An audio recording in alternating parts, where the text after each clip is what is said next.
in this trig equation, we're given a cubic function, a cubic cosine function, and it says, you know, negative 12 cosine cubed equals negative 3 cosine. And because everything is in terms of cosines, if you want, you can do a u substitution in here. U equals cosine, right? Cosine of that angle omega. And that allows you to write this in the following way. Negative 12 u cubed equals negative 3 u. Now, that may not look any better to you, or it may. Remember, this is a voluntary technique. You can use u substitution if you like it. But I might then say to myself, well, I've got u cubed terms and u terms. Maybe I can get everything over to one side and start factoring, because, you know, factoring is almost always a good idea. So I'm going to move the 12u cubed over to the other side by adding it to both sides. And now I come up with the following. And now we start factoring. So 0 equals, I see a GCF of 3. I see a GCF of u. And what's left? I'm going to have 4u squared minus 1. Okay. Now at this point, if you were doing u substitution, it would be a good idea to switch back to non-u. Well, I think we could go a little further if you want. I just realized we could factor this thing over here. 2u plus 1 and 2u minus 1. Remember your difference of squares for trinomial factors. Now we really are at the end of the road, because look at our solutions.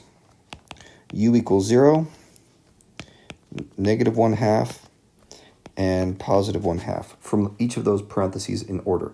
Do we all remember? I hope we remember how to do this stuff. It might have been a while since you've been doing equations, so I just want to point this out to you in detail. The way you solve one of these parentheses is you say 2u plus 1 equals 0. Okay, because all the numbers multiplied together make 0, so I know each one has to be 0. That means 2u equals negative 1. That means u equals negative 1/2. Okay, so that's how that happens.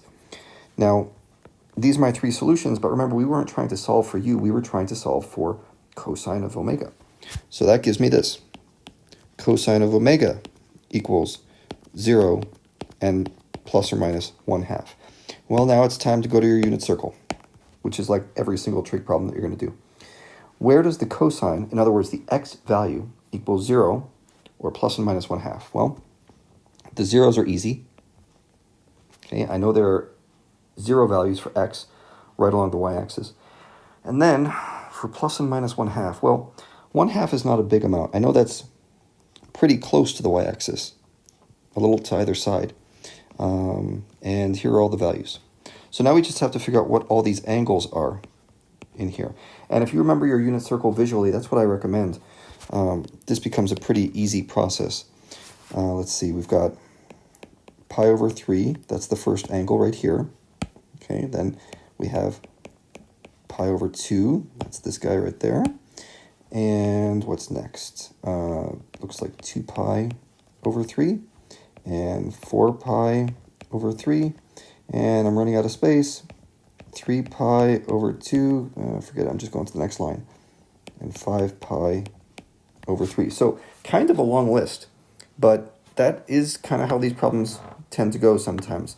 You might have one answer, you might have 4 answers for angles, you might have 6 answers for angles. So just get used to thinking about them in that way.